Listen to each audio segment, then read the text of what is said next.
Actualmente la situación jurídica del salario mínimo que está presentando el país no solamente está afectando al sector económico, sino también al sector político.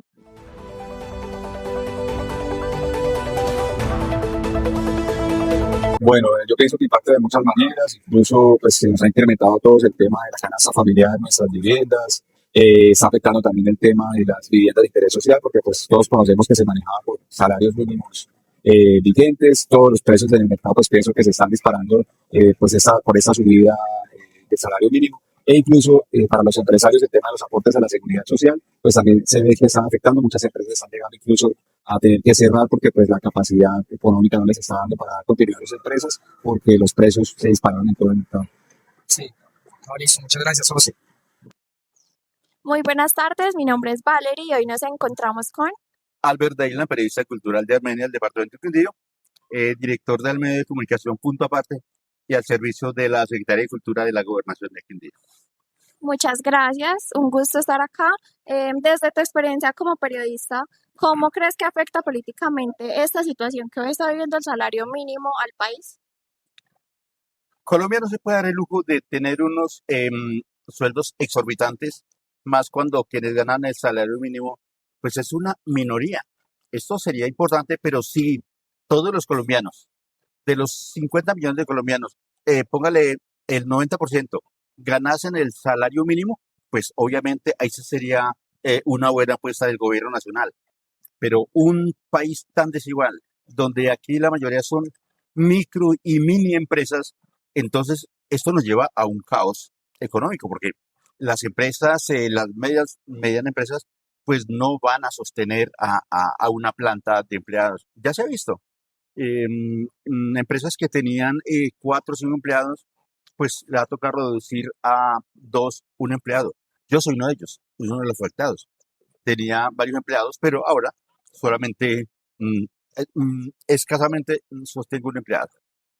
Muchas gracias, Albert. ¿Y cuál sería el mensaje que le darías a todas las personas que te están viendo respecto a dicha situación?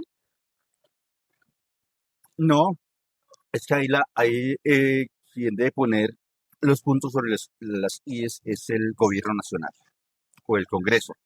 Pero si seguimos en esa situación, pues vamos a llegar a un caos. Vamos a llegar como estilo a otros países o a países vecinos que debido a la crisis económica, pues entonces, eh, fruto también de unos aumentos salariales, pues hoy están en una situación muy compleja, en una situación muy difícil. Del mismo Congreso de la República que tome cartas sobre el asunto y que le haga ver a este gobierno nacional que no vamos por el buen camino. Bueno, Albert, muchísimas gracias por tu tiempo y por tu análisis.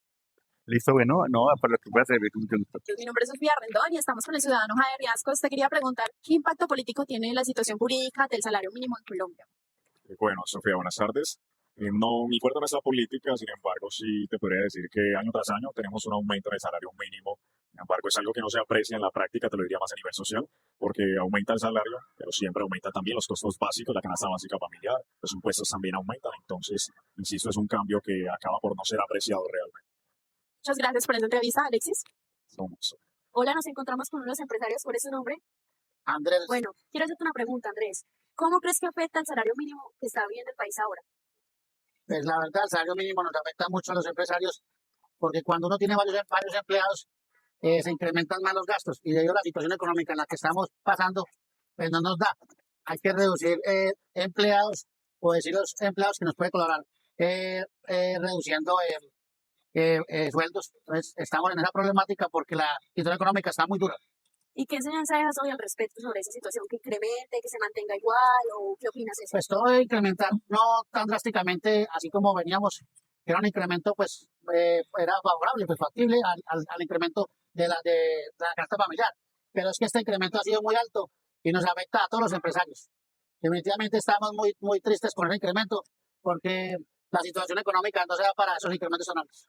Muchas gracias por dedicarnos su tiempo, Andrés. Buenas tardes, mi nombre es Devin Arias, estoy con el abogado José Alfredo. Bueno, en mi calidad de abogado, este hecho jurídico es más económico, se ha convertido en un acto político.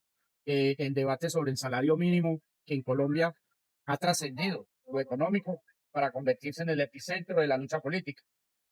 A pocas semanas de elecciones legislativas y presidenciales, la suspensión judicial del incremento del 23.7% decretado por el presidente Gustavo Petro ha desatado una crisis institucional que enfrenta al Ejecutivo con el Consejo de Estado. Ha reconfigurado las estrategias de los candidatos y ha llevado la confrontación a las calles. ¿Por qué? Porque el origen del conflicto del salario es que en Colombia el salario siempre ha estado por debajo de las necesidades. No se ha tenido el concepto del mínimo vital. El mínimo vital es el artículo 53 de la Constitución Política. Allí dice que el salario debe estar establecido un salario mínimo vital. La palabra vital significa que es un salario que le permite a la mujer o al trabajador vivir decentemente, pagar la canasta familiar, pagar los servicios públicos, pagar el arriendo, pagar la salud, tener recreación para los hijos, comprar droga para si están enfermos. Ese es el mínimo vital y está establecido matemáticamente en 2.150.000 pesos. El presidente Petro lo reglamentó en 2 millones. Entonces, el fallo judicial del Consejo de Estado suspendió el decreto el 12 de febrero del 2026. El tribunal argumentó que la motivación se centró en el concepto de salario vital, sin explicar de forma articulada y verificable cómo se aplicaron los criterios técnicos obligatorios por ley, como la inflación o la productividad. Ya explicar esto de la inflación y la productividad, el presidente Petro ha dicho y lo ha explicado en términos económicos, pero apoyado en un economista, profesor de una universidad en los Estados Unidos, que el salario mínimo no tiene nada que ver con la productividad, con el aumento de la productividad y mucho menos con la inflación, que eso es una mentira que los periodistas de Caracol, de RCN, le están diciendo a la gente para beneficiar a los trabajadores, a los patronos de los trabajadores, o sea, a las grandes empresas, diciendo de que si se aumenta el salario al trabajador, lo que va a pasar es que ellos se van a quebrar y que muchas empresas pequeñas no pueden pagar ese salario mínimo. Eso es falso. En los Estados Unidos, el dueño de la Ford decía, a mis trabajadores hay que pagarles lo justo y lo necesario para que tengan con qué comprar los vehículos que producimos en mi fábrica. Ese es un ejemplo sencillo para que lo tengamos en cuenta en Colombia, de que la productividad, o sea, la técnica, la industrialización, la energía solar, todo eso es lo que incluye la productividad, más no el salario mínimo. Son las materias primas. Muchas gracias.